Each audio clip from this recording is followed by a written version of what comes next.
Coven guidance. Each coven, more often than not, has its coven guidance. As you may well know, a coven is made up of usually 12 active members and has its own coven guidance rules set in place. Each member is an individual in their own right and should be given the respect they deserve.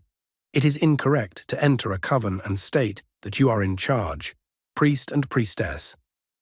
It should be remembered that the priest and priestess have earned their status in the coven through demanding work, respect, and many years of study. This coven guidance is set in place to help the uninitiated understand the meaning of a correctly structured coven. Regardless of what you may have heard through the media, a well-structured coven with good coven guidance will work in peace and harmony with the elements of Mother Nature. Coven work. The general aim of a coven is to work through rituals and ceremonies according to the seasons and current moon phases as the wheel of the year turns. We do not perform human sacrifices or intentionally harm others, as our laws forbid such actions. Regarding sacrifice in general, it deserves a closer look here. For example, wine can be poured onto the ground as a sacrifice to the goddess. During harvest rituals, a corn king is constructed and decorated with fruits, vegetables, and flowers. The king is sacrificed, usually over a bonfire, indicating that nature must die in the fall to be reborn again in the spring. Some religions sacrifice animals during ceremonies, such as the African-based religions of Voodoo or Voodoo and Santeria. Usually, small fowl such as chickens and even goats are used. These animals are generally raised for these purposes, and ritual killing is potent in the context of these beliefs. The idea of sacrifice also started me thinking of the sacrifices we, as everyday folk, make during our lives. The idea of sacrifice is giving up something that means something to you to get something else. It isn't always a pretty sight. How many of us sacrifice our family life to get ahead in our jobs? We sacrifice hours of what would seem like important family time to get ahead, aiming for more money, prestige, or power. We want to have our mistress and end up sacrificing our wife and the relationship with her. We give up friendships, sometimes long friendships, to leave behind bad habits, such as drugs or other destructive behavior. These are all forms of sacrifice, although I'm not sure that we think of them as such all the time. Also, we forget that we are giving up something to get something else. Very few people have their cake and eat it too. It all depends on our choices, what we are willing to give up, and the return we get at the end. We forget that neglecting a relationship can mean it's no longer there when we return to it. Many people tend to stand there, scratch their heads, and wonder what happened to them. Maybe they wouldn't have made that choice to begin with. Are these sacrifices any more heinous than killing a chicken? Is there any less blood? A heart can bleed in the figurative sense, or any less of the intense emotions? Are the things we get in return meaningful? Are we making these conscious choices, or are we driven by what society tells us we want and need? These are questions only the individual can answer based on their particular situation in life.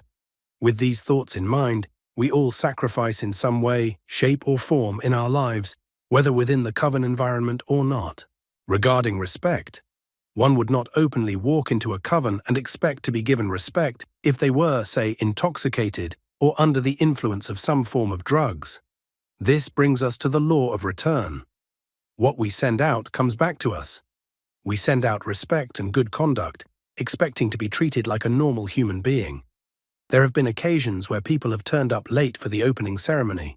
This is frowned upon in most covens, because this behavior tends to disrupt the entire coven structure at that time. It is only common decency to turn up on time, if not a little before, for any planned meeting. This gives one the chance to chat with other members and to, as they say, catch up on the local topics of the week or so. One often does not have to attend any meeting in formal dress. We must remember here that it is not a case of how smartly dressed we are. It is more a case of how we conduct ourselves. I suggest attending a coven meeting in your everyday clothing unless instructed otherwise. Yes, there will be times when ritual clothing is worn on certain occasions. As regards rituals and ceremonies, yes, you can expect to be involved in the coven rituals and ceremonies unless you prefer not to be. No one is going to pressure you into performing a ritual or ceremony against your will. Should anyone attempt this, walk away. A well-formed coven's rituals and ceremonies can be very varied depending on the season or moon phase, As previously stated, there are many beliefs regarding rituals and traditions, so ask yourself, what types of beliefs should you have? Examples of beliefs you may hold include the deities you believe in and celebrate, your general philosophies about life, your views on what happens when you cross over, your moral ideas, and your thoughts on life's celebrations and our beautiful earth. To develop these beliefs in who you are and what you do, you've just got to know what the options are. And you need to do your research, and Coven Working is a great place to exchange ideas and gain knowledge, and you may be shocked about how your beliefs may change as you do your research. What deities do you want to celebrate? Do a little research on who they are and what they represent. Which ones resonate most with you? And the person you wish to be, or already are.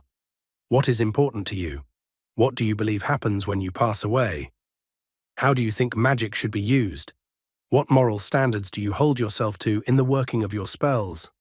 All these questions have answers, and I have found that the Coven environment is an excellent source of information more often than not.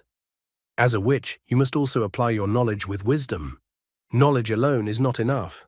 Don't accept everything you read at face value.